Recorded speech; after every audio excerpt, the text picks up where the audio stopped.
After disappearing for almost 2 decades, how would this famous face look? Is she still alive? National Geographic photographer Steve McCURRY hunts for a beautiful girl he saw 17 years ago. He snapped this famous photo of her, but didn't get her name. She was young and scared, a refugee from the war in Afghanistan.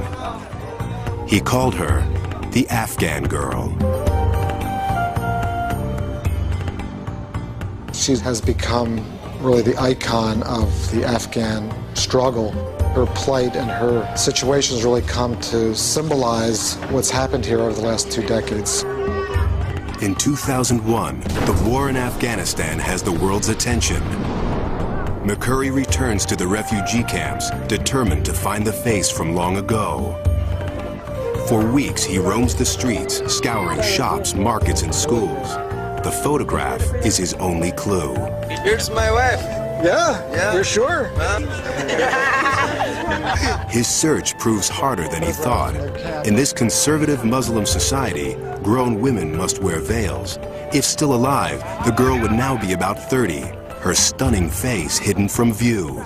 We're going to look and see if we can find the records, see if we can find her whereabouts. Luke says for the last 3 for this girl. After weeks of looking, McCURRY's run out of hope and time. We have a lot of leads still coming in, but I'm going to have to leave today. Been through the camp exhaustively, looking and talking to as many people as possible. We've given it really our best shot. But shortly after McCURRY leaves, an Afghan refugee approaches the TV crew. He says he knows the girl from the photo. But the woman now lives hours away near Tora Bora, across a border that swallows lives. The man agrees to bring her to a nearby home. 3 days later, she arrives. But there's a hitch. Local custom dictates only a woman may enter inside. Do that, and then we'll eagerly await. Associate producer Carrie Regan goes forward, alone. I remember walking to this back room, and there were women sitting around the floor, and they gestured to this figure in the back corner, and she looked up, and I saw these gleaming bright eyes. And for the first time, I thought, you know, we might just have something here. We might just have the Afghan girl.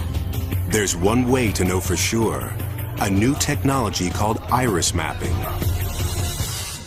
Carrie snaps a photo, which is rushed to a lab in the States. There, experts compare the eyes of the woman with those of the girl. The colored part of the eye is called the iris.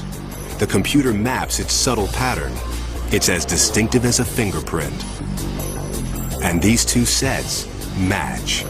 The Afghan girl now has a name, Sharbat Gula.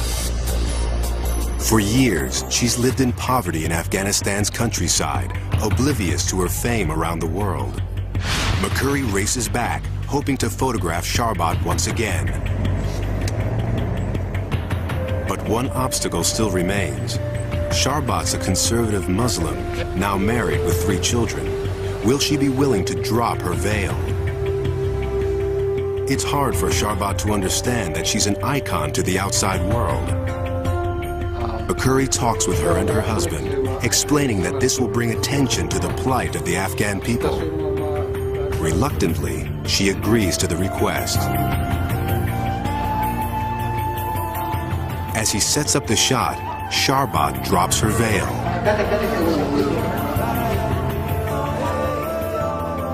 The famous eyes flash defiantly, again capturing the attention of the entire world.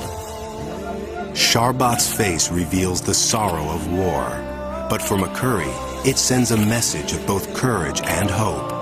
The fact that she's lifted up her burqa and revealed her face to the world, essentially, is sort of a minor miracle. These adventurers have traveled beyond time and boundaries to make amazing discoveries that broaden our understanding of the world.